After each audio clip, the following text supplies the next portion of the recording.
Hello बच्चों, कैसे हो? एकदम बढ़िया। तो आज की क्लास में हमने जो हमारा है lecture number 8 electric charge and field का कंटिन्यू करना है।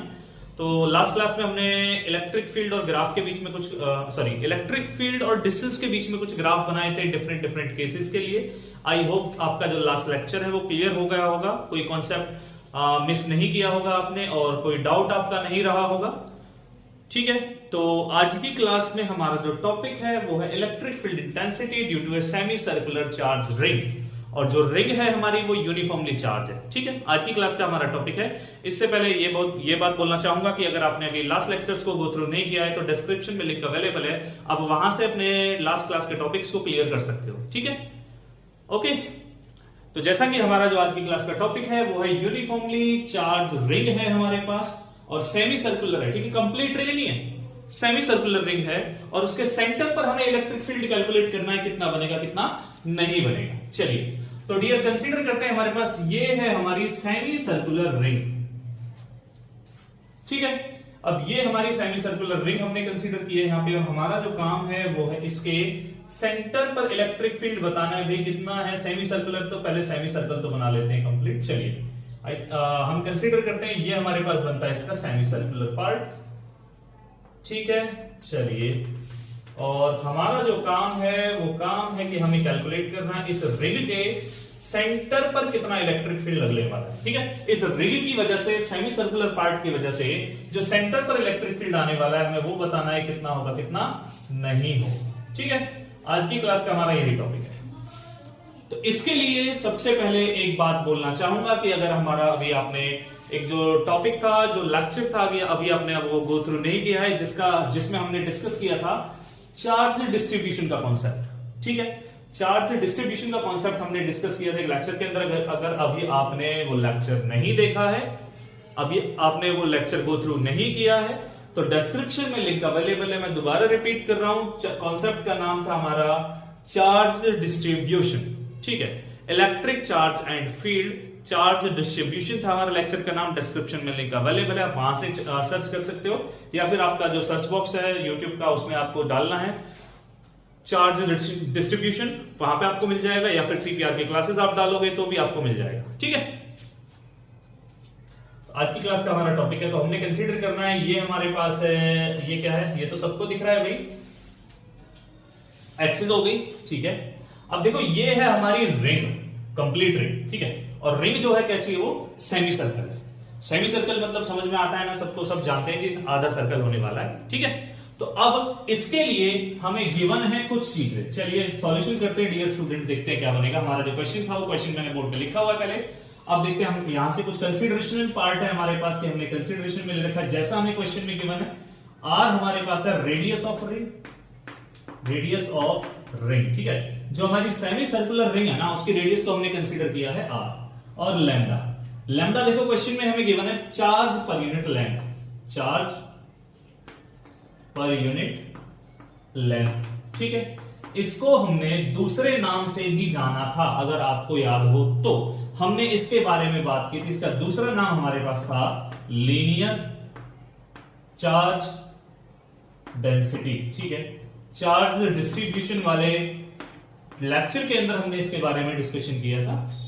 तो ये हमारे पास दो चीजें हमें गिवन है और हमसे कहा जाता है कि भाई इस रिंग के सेंटर पर हमें नेट इलेक्ट्रिक फील्ड बताना है, कितना होगा कितना नहीं होगा। तो सबसे पहला हमारे पास काम आता है कि इस रिंग के अंदर यहां हम एक एलिमेंट कंसीडर करते हैं, जिस एलिमेंट की जो लेंथ है ना वो लेंथ मेरे पास है dl। ठीक है, और यहां पर जो चार्ज है, चार्ज हमारे पास dq होने वाला है, हम अच्छे से जानते हैं ये बात। तो अब यहां से हमारे पास इस एलिमेंट ने जो ये एंगल बनाया, इस एंगल को हम नाम दे देते हैं यहां पर कि भाई ये एंगल जो बनाया इसने, इस एंगल को हमने कंसीडर किया, ये एंगल हमारा है थीटा। ठीक है, तो डियर एक काम और करना है, जैसे एलिमेंट हमने यहां कंसीडर किया है ना, सेम एक और एलिमेंट हम यहां पे कंसीडर करने वाले हैं। ठीक है, बिल्कुल सेम एलिमेंट आने वाला है हमारा, सेम लेंथ का। तो दूसरा एलिमेंट हमने कंसीडर किया, यहां पर उसकी लेंथ भी है dl। पहला एलिमेंट याद रखना कहां पर है हमारा, पॉइंट P पर। दूसरा एलिमेंट हमारे पास कहां है, पॉइंट Q पर। इस पॉइंट को मैं नाम दे देता हूं Q। ठीक है, ये हो गया, कंप्लीट हुआ यहां तक क्या? इसको हम कंसीडर करते हैं भाई ये हमारे पास इसका सेंटर, सेंटर को हमने नाम दे दिया, सेंटर हो गया जी हमारा ओ। चलिए स्टार्ट करते हैं फिर, ठीक है। सबसे पहली बात, अब देखो छोटे छोटे एलिमेंट्स हम लेके चल रहे हैं। जब हमने कंसीडरेशन में लिया कि भाई छोटा एलिमेंट है, स्मॉल एलिमेंट है, तो स्मॉल एलिमेंट की वजह से जो इलेक्ट्रिक फील्ड लगने वाला है वो भी स्मॉल होने वाला है, ठीक है। स्मॉल एलिमेंट की वजह से जो इलेक्ट्रिक फील्ड लगने वाला है वो भी हमारे पास क्या मिलने वाला है, स्मॉल अमाउंट का मिलने वाला है। तो हमने डिस्कस किया था, हमने एक टॉपिक पहले पढ़ा हुआ था कि इलेक्ट्रिक फील्ड का फॉर्मूला हमने पढ़ा था KQ divide by R square, ठीक है। ये फॉर्मूला था हमारे पास, ये था कंप्लीट पार्ट। लेकिन अभी मेरे पास क्या स्मॉल पार्ट है, तो स्मॉल पार्ट के लिए स्मॉल ही आने वाला है। तो हमारे पास इलेक्ट्रिक फील्ड जो आता है स्मॉल पार्ट के लिए उसे हमने नाम दिया DE, ठीक है। चलो नाम दे देते हैं DE1। अब DE1 क्या है भाई हमारे पास, DE1 का मीनिंग है हमारा इलेक्ट्रिक फील्ड, इलेक्ट्रिक फील्ड कहां पर, at O, due to element, element कहां पर रखा हो हमारा, एट पॉइंट P, ठीक है। पॉइंट P पर जो एलिमेंट है। सेम प्रोसीजर DE2 कंसीडर कर लेते हैं। DE2 हमारे पास क्या बनता है, DE2 के लिए हम कंसीडरेशन में लेते हैं, ये भी हमारा वही है electric field, electric field at O due to element at point Q। हमने Q पॉइंट कंसीडर किया है, Q पॉइंट पर जो एलिमेंट है उसकी वजह से जो हमारा पार्ट बन रहा है उस इलेक्ट्रिक फील्ड को हमने नाम दिया DE2, ठीक है। अब देखो क्योंकि जब एलिमेंट हम छोटा सा कंसीडर करके चल रहे हैं तो हमारे पास उसका चार्ज भी छोटा होने वाला है। याद रखना है चार्ज भी क्या होने वाला है, स्मॉल होने वाला है। तो हमारे पास क्या है, हम लिखते हैं DQ, क्या है हमारा, small charge, small charge of element, element of length dl, ठीक है। कंप्लीट हुआ, करें स्टार्ट। चलिए स्टार्ट करते हैं। सबसे पहली बात आपको एक बात, हाँ चलो एक बात याद होगी कि हमने कंसीडरेशन में लिया था कि भाई जहां भी हम रिजल्ट निकालते हैं वहां पर कोई टेस्ट चार्ज रखा जाता है और उस टेस्ट चार्ज के अमाउंट को कंसीडर किया जाता है यूनिट पॉजिटिव, ठीक है। क्या, यूनिट पॉजिटिव। तो देखो डियर, यहां जो रिंग थी मेरी, ये हमारे पास रिंग है positively charge, uniformly positively charge है रिंग हमारी कंप्लीट, ठीक है।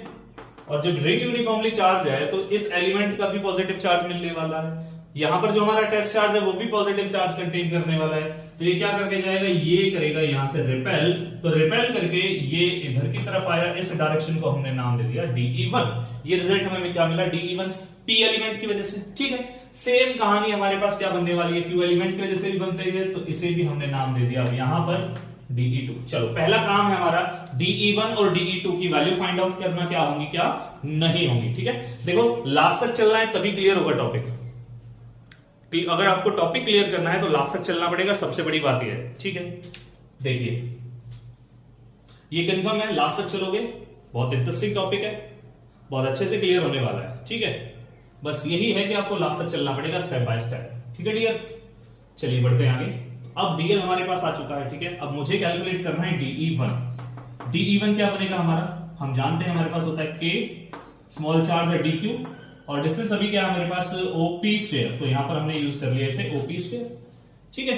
तो यहां से रिजल्ट क्या मिलता है हमें, हम लिखते हैं K DQ। अभी DQ चलो कैलकुलेट करेंगे, क्या बनेगा, डिवाइड बाय हमारे पास बना R स्क्वायर, ठीक है। और जो K है आप जानते हो K के बारे में, तो K हमारे पास क्या होता है, K हमारे पास जो था ऑलरेडी K की वैल्यू थी 1/4 पाई एप्सिलॉन नॉट। आप चाहो तो इस टर्म्स में ले सकते हो, और आप अगर चाहते हो कि भाई K की टर्म्स में आंसर देना तो K की टर्म्स में रख सकते हो। बेसिकली K की टर्म्स में रखने के बाद हमारे पास क्या होता है, कैलकुलेशन के जो न्यूमेरिकल हमारा होता है ना, वैसे हमने इलेक्ट्रिक फील्ड के लिए एक और फॉर्मूला पढ़ा था, अगर आपको याद हो तो।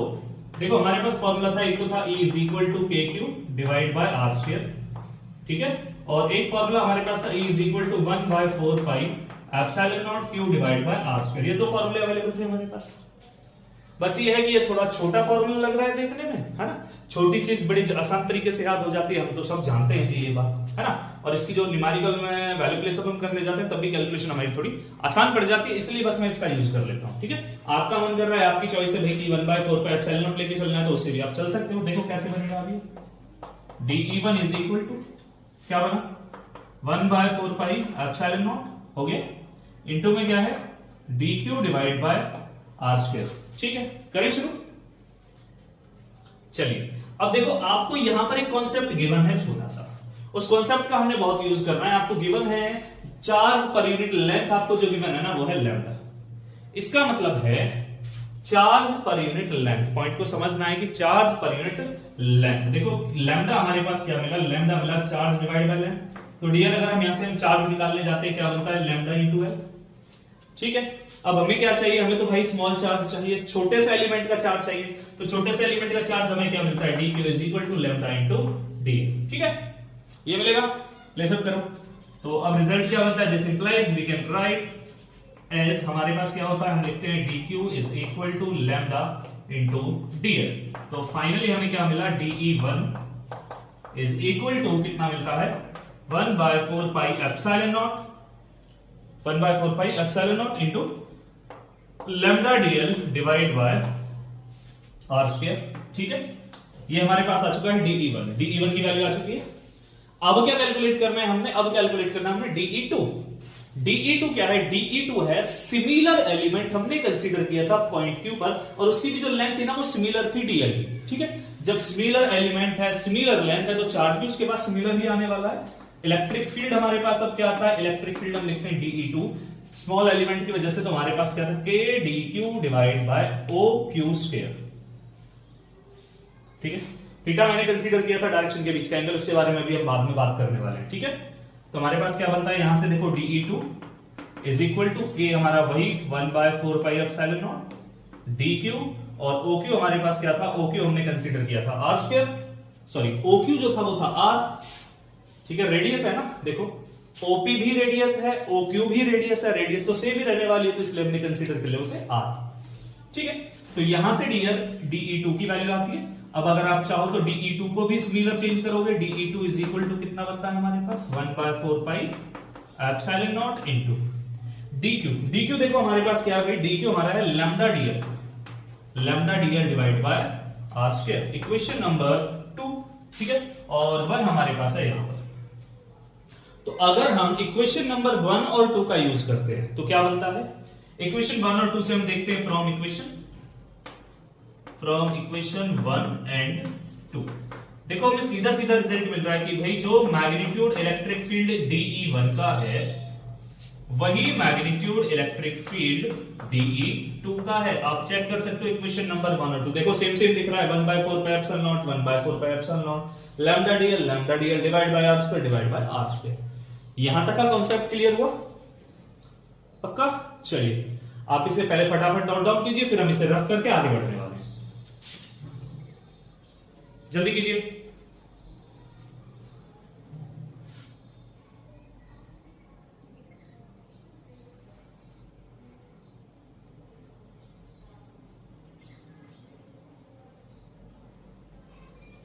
चलिए थोड़ा आउट जा रहा है, आउट ऑफ फ्रेम।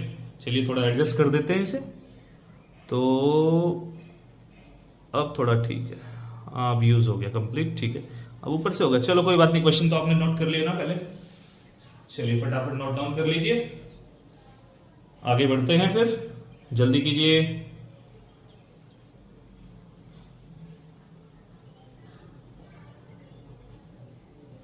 हो गया, चलिए रफ कर दें, आगे बढ़ते हैं। अब हमारा काम जो है आगे बहुत जरूरी है कि भाई DE1 DE2 की कहानी हमने बात करनी है। ठीक है, तो करें शुरू। चलिए आगे बढ़ते हैं, बनाते हैं क्वेश्चन को, आगे क्या बनेगा क्या नहीं बनेगा। ठीक है, अभी आपको कुछ चीजें याद रखनी है, एक तो ये वैल्यू हमें जरूरत पड़ने वाली है, और ये तो हमारे पास इक्वेशन है ही ऑलरेडी। ठीक है, चलिए रफ कर देते हैं। तो हमारे पास अब क्या बनने वाला है, आगे देखते हैं क्या बनता है।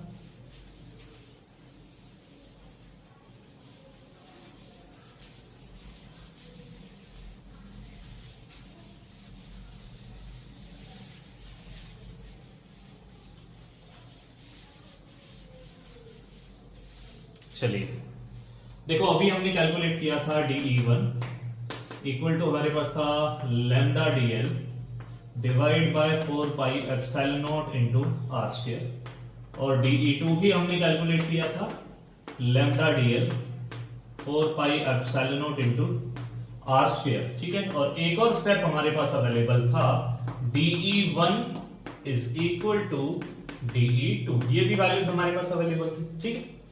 चलिए डियर, अब आगे की कहानी देखते हैं। देखो हमने कुछ देखा, क्या देखा कि हमने देखा है भाई कि जो DE1 है और DE2 है, दोनों की वैल्यूज तो सेम है, लेकिन इनके बीच में एंगल का कुछ फंडा चल रहा है, एंगल की कुछ प्रॉब्लम चल रही है, तो उस एंगल का सॉल्यूशन हम करते हैं, क्या बनता है, ठीक है। क्योंकि भाई जब तक उसका सॉल्यूशन नहीं करोगे कैसे काम चलेगा, तो करते हैं।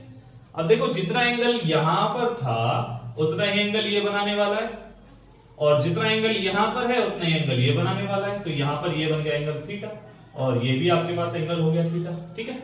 अब एक बात हम अच्छे से जानते हैं कि हमारे पास जब जिस एक्सिस के साथ एंगल बनता है, उस एक्सिस के साथ हमारा कंपोनेंट जो चलता है वो कौन सा जाता है, वेक्टर हमने पढ़ा हुआ है 11th क्लास में, तो यहां पर क्या जाता है हमारा, ये जाता है DE2 cos थीटा, ठीक है। ऐसे ही यहां से ऊपर वाला कंपोनेंट अगर मैं ड्रॉ करने जाऊं तो ये मेरा क्या मिलता है, ये मिलता है DE2 sin theta. Same procedure अब देखो DE1 के लिए, DE1 के लिए ये जो पॉइंट था, ये पॉइंट O था, मेरा ध्यान रखना है, ठीक है।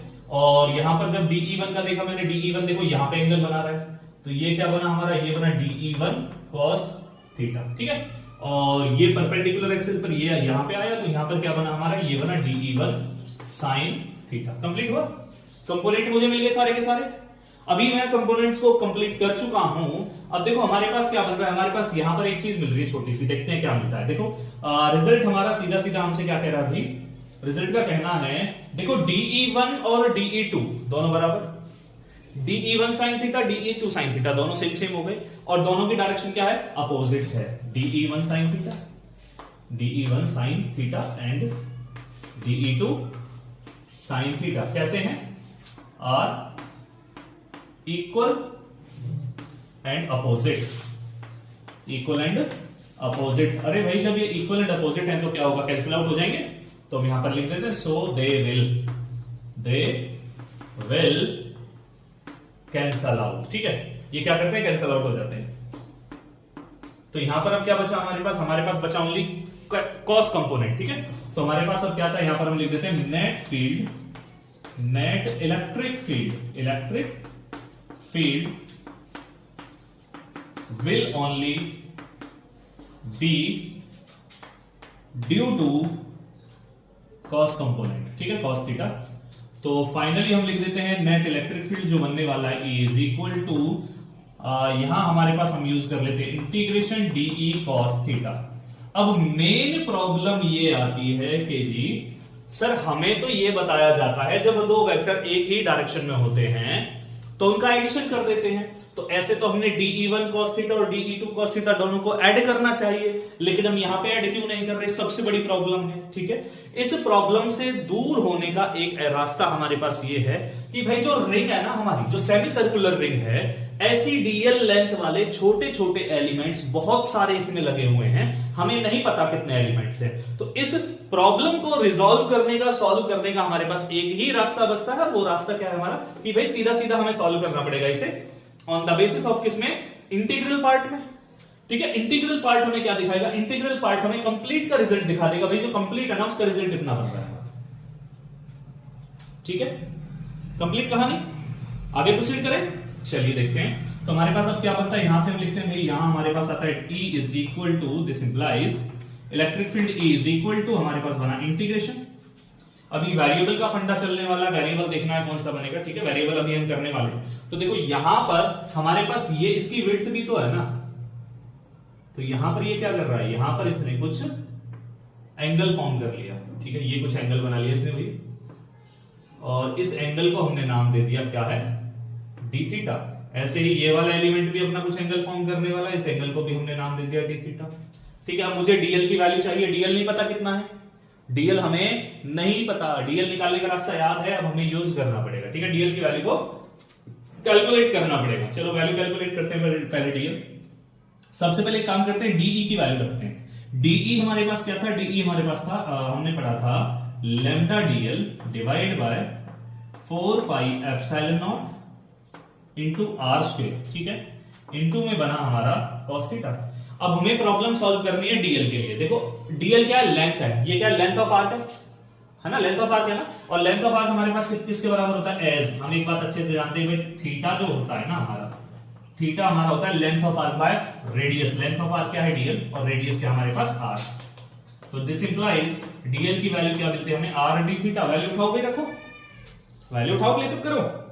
प्लेस अप करते हैं क्या बनता है भाई, तो हमारे पास आता है E is equal to integration of lambda, DL की जगह आ गया आर डी थीटा, ठीक है, इनटू में हमारे पास क्या है cos theta, divide by 4 pi epsilon not into R square. अब यहां पे देखो वेरिएबल कौन है, वेरिएबल यहां पे थीटा है, ठीक है, तो थीटा की लिमिट रखनी पड़ेगी।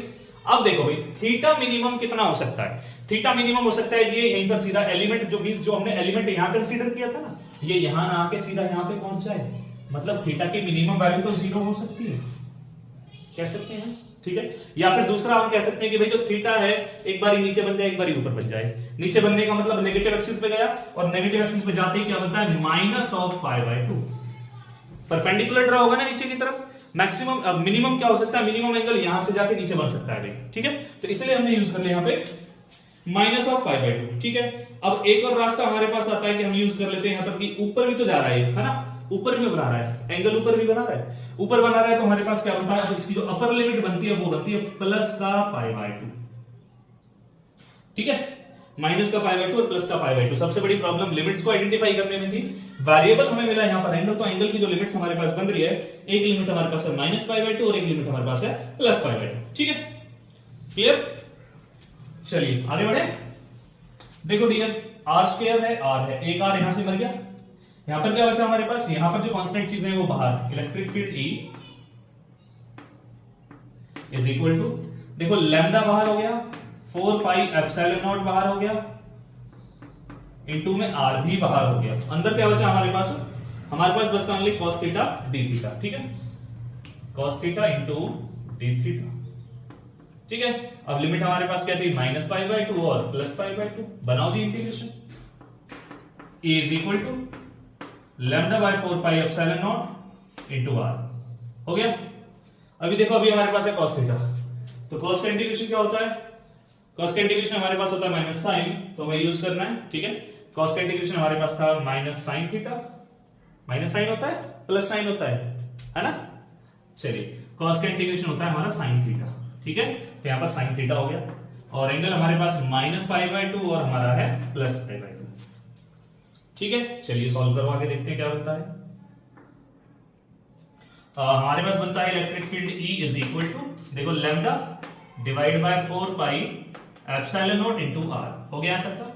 अपर लिमिट माइनस लोअर लिमिट हमारा सॉल्व करने का रास्ता वही जो पुराना है, तो अपर लिमिट हमारे पास क्या है, साइन पाई बाय 2 रख दिया हमने, माइनस लोअर लिमिट हमारे पास क्या है, sine of minus pi by 2, ठीक है, कंप्लीट हुआ।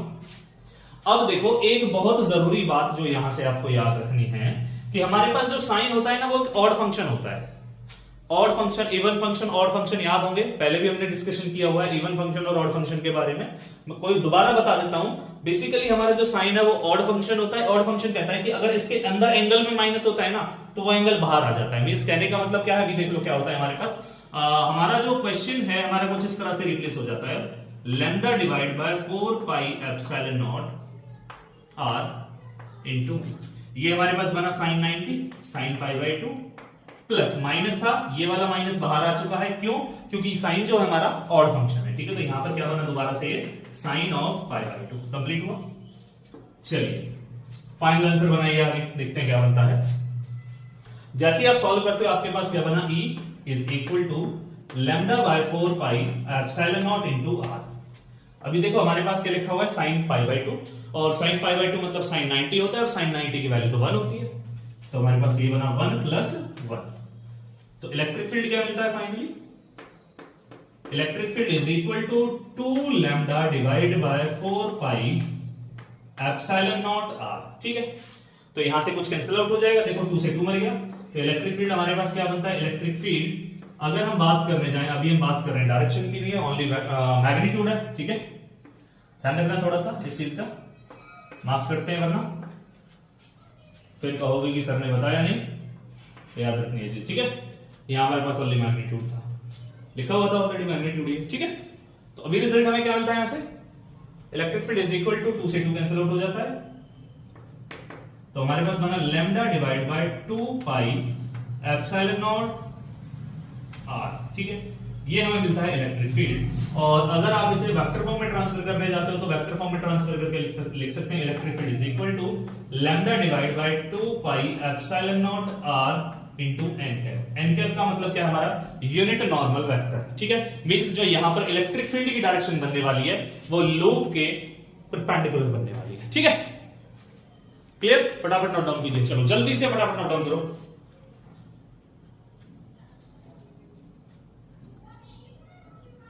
हो फिर कैमरा आउट हो रहा है, चलिए थोड़ा सा और एडजस्ट कर लेते हैं एक बार दोबारा इसे। हाँ, अब तो हमें क्वेश्चन की जरूरत नहीं क्योंकि अब तो हम सॉल्यूशन कर रहे हैं। चलिए फटाफट नोट डाउन कीजिए।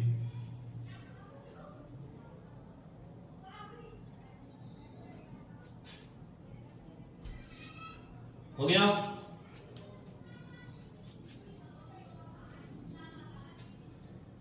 कंप्लीट हुआ? हो गया? चलिए ठीक है, तो अब डियर हमारा जो टॉपिक था ये फिनिश हो चुका है। ठीक है, आज की क्लास को हम यहीं पे स्टॉप करने वाले हैं। मिलते हैं नेक्स्ट क्लास में, नेक्स्ट वीडियो के साथ, नेक्स्ट टॉपिक के साथ। ठीक है, और जो नेक्स्ट टॉपिक हमारा आने वाला है, अभी हमने किया है सेमी सर्कुलर रिंग के लिए, और नेक्स्ट क्लास में हम बात करने वाले हैं कंप्लीट रिंग के लिए। ठीक है, अभी हमारे पास था सेमी सर्कुलर रिंग, और अगली जो क्लास है हमारा, अगला जो लेक्चर आने वाला है वो कंप्लीट रिंग के लिए आने वाला है, तो ध्यान रखना है। ठीक है, और इसमें हमारा जो मेन इलेक्ट्रिक फील्ड था, इलेक्ट्रिक फील्ड इतना आ रहा है, यहां तक क्लियर है ना टॉपिक हमारा?